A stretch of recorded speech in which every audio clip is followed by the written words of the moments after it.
Mark Tilley, and welcome back to Dirtbike Magazine's YouTube channel. Today, we're gonna hit the motocross track. It's all about the 2025 Kawasaki KX450SR. I can count dope money wearing a blindfold.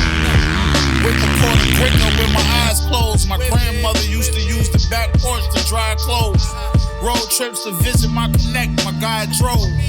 My life is in living color. The SR stands for Special Racer. This is the motorcycle that the race team starts with when they want to build a race bike for Prado or Jason Anderson. Now, you might be asking what's new for 2025? We'll get a little technical. Everything. This bike is completely brand new for 2025 because they didn't make a 2024 model. Kawasaki has a little bit different concept on their Special Racer model. In 2024, the KX450 got a upgrade. New frame, new body, new plastics, a bunch of new stuff all across the board. It was essentially what we like to call a brand new bike from the ground up. So Kawasaki last year didn't have testing time. They were bringing out the standard model with all the updates and everything with the Rideology connectivity. They didn't really have the chance to kind of go back at it on what they do. Now, the difference between this bike and the motocross model is fairly substantial. So let's kind of walk through a couple of the things. It does come with extra clamps. It's got suspension coatings. It's got the cool outer coatings on here that are a little bit darker than what the standard model is. It does have suspension coatings that the standard model doesn't come with. And then they use a lot of the race team sponsors with Pro Circuit, naturally, as you can see. Now, this is a Pro Circuit spec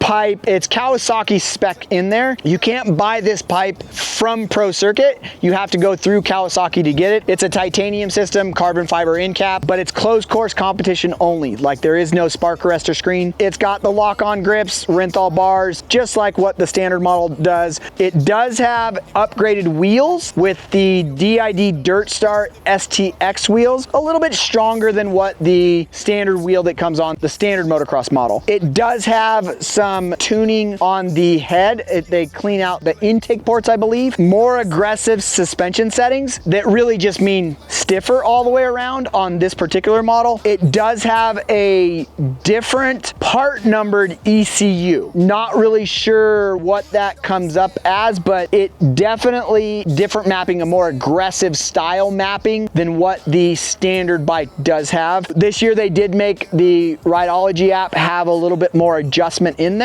to where you can adjust the ignition and the fuel stuff a little bit more. It comes spec'd out with MX34 tires. You might be looking at this one going, hey, that's not an MX34 on the rear. You're right, it is a MX14. We have been testing this motorcycle and having a lot of fun on it. We tried the MX14 just because we've gotten some rain locally in Southern California and we wanted to see how that performed. They have a upgraded gold DID chain and a rear Renthal sprocket, same gearing as what stock is, just a Renthal black sprocket in the rear. They do offer different hangers for the engine hanger, but this one is basically the same as what comes on the standard motorcycle. It does have a Hinson clutch cover, not an actual Hinson clutch inside. I can't think of anything else that is different from the standard model. We're gonna go ride this thing. You're gonna see Jared on it in the action videos, and we'll come back and tell you some of the stuff that we've done. The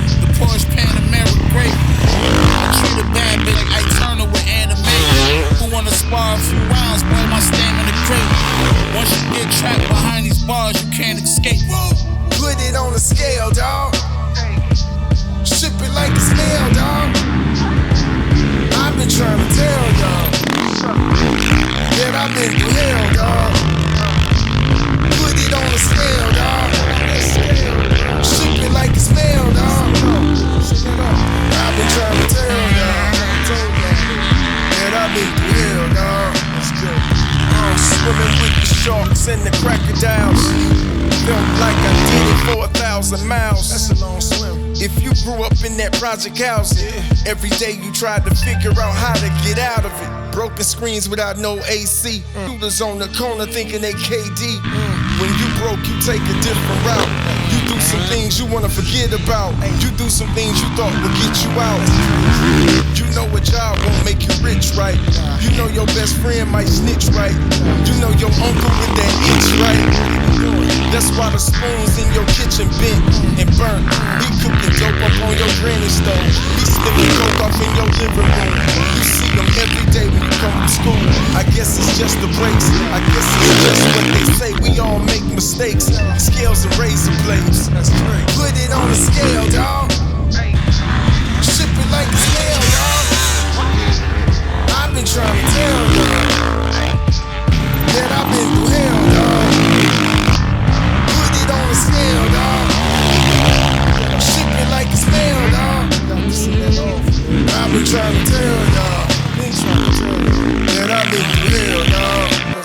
Brillo on the bullet holes, the Chevy came covered in her. Trapping out the studio, my brother brought it with her. Circle small like booty, ain't never got no suckers with her. So whoever tripping, I just hope they brought the luggage with her. They watching while I'm strolling down the boulevard. Cinematic, famous rapper blasting, I'm a shooting star. Been a habit, let her get this magic, fly ghetto kid. Been a ladder, since I started rapping, every song I'm on. Been a classic.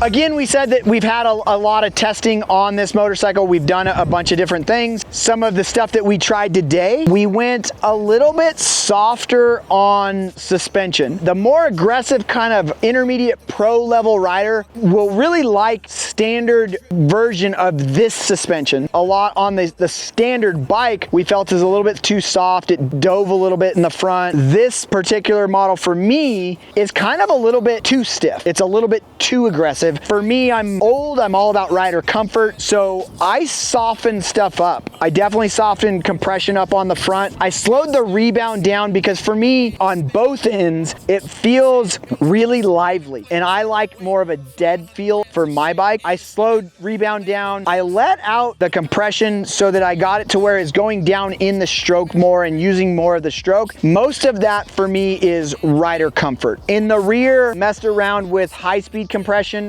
Brock Tickle actually helped us out with that to get it to settle down on really acceleration bumps and really small chop. It was kind of beating me up a little bit, and my arms were pumping up and I was having a trouble holding on the bike. And we messed with the rebound and the high-speed compression, and it kind of got that settling down that I wanted more of. We did run the sag about 105, 106 millimeters. We've gone all the way to 108. If you're used to racing off-road and you like your bike sacked out a little bit in the rear, that might be one of the ways that you go. The other thing that was really surprising on this motorcycle is with the exhaust, slight modifications or cleaning up of the head, the mapping. The mapping is way more aggressive on this bike than what the standard model is. A lot of people on the standard model, yeah, we want it to be a little bit livelier. We want it to go through the power band. It revs and it will rev to the moon, but you're not sure if you want to rev a 450 like that. 250F, you're kind of used to it now, but some people don't really want to ride a 450 like that. I'm one of them. I would rather ride it a little bit lower in the power band, and then when you get into the mid, you can shift and get that meat of the power. The standard model doesn't give you that. This model does. And again, for me, on multiple different tracks, when you have traction and you have deep loam or anything like that, aggressive map and even the standard map on this particular bike really is lively. You got to be ready when you twist that throttle. But when you get later in the day, or maybe on a track that's not ripped, you're searching for traction. Maybe if you're riding it a little bit off-road, you know, maybe some pea gravel type stuff to where you got to be a little bit more precise on power delivery. The bike wants to spin the rear wheel, and you spin the rear wheel and then you got to adjust. What we found worked really, really well is the aggressive map, but in the first mode of traction control. So the more aggressive map, but then the least aggressive in the traction control. And that made it to where you didn't really have to kind of think about that. You could just use the power. I even liked it a lot when I used it on a track that I had traction on, because then it was a livelier version of what the standard bike is without having a really hard hit. If Kawi would have maybe just did the ECU mapping, Kawi, since they brought the newer generation bike out in 2019, it's been winning our shootouts, and not because it was the best bike, you know, in one particular category, because it was what everybody felt was the best bike all the way around. If they would have livened up the ECU mapping, they might still be on top of the shootouts for us. We don't know, we can't go back and do it now, but again, the SR is a great bike. If you're going to race and you're going to do suspension coatings, you're gonna buy a clamp anyways, you're going to want something more aggressive, you're gonna buy a pipe, you're gonna do all this stuff, upgraded wheels. If you were to buy a standard Kawasaki model and then go buy all that stuff aftermarket or afterwards, you're gonna spend a lot more than the $3,000 price difference between the two. And like I said, you can't get this spec Pro Circuit exhaust unless you buy it from Kawasaki. A Pro Circuit exhaust, an FMF exhaust, anything like that is $900 to, I think retail on a titanium, full titanium system is like $1,400. Right there, you're already almost halfway to what the price difference is. And that's without the upgraded rims and without the suspension coatings or the ECU, that you can't make that ECU, your stock ECU, have what this ECU has. So is it the right bike for everybody? No. Is it the right bike for certain people? Yes. Is it a performance upgrade from what the standard model is? Yes, and you notice it right away. So if you got a little bit more time on your hands and maybe you want to check out what the difference between this bike and the X model, the off-road model, or the standard model, we have a video like that on our YouTube channel. You can hit that video thumbnail now, or don't forget to subscribe, because that gives you an alert on your emails. So it alerts you so you can stay up to date with what we're doing. And then as always, head over to dirtbikemagazine.com for the latest off-road and moto industry news. That's why the spoons in your kitchen bent and burnt. He cooking dope up on your granny stove. He sniffing coke off in your living room. You see him every day when you come from school. I guess it's just the breaks. I guess it's just what they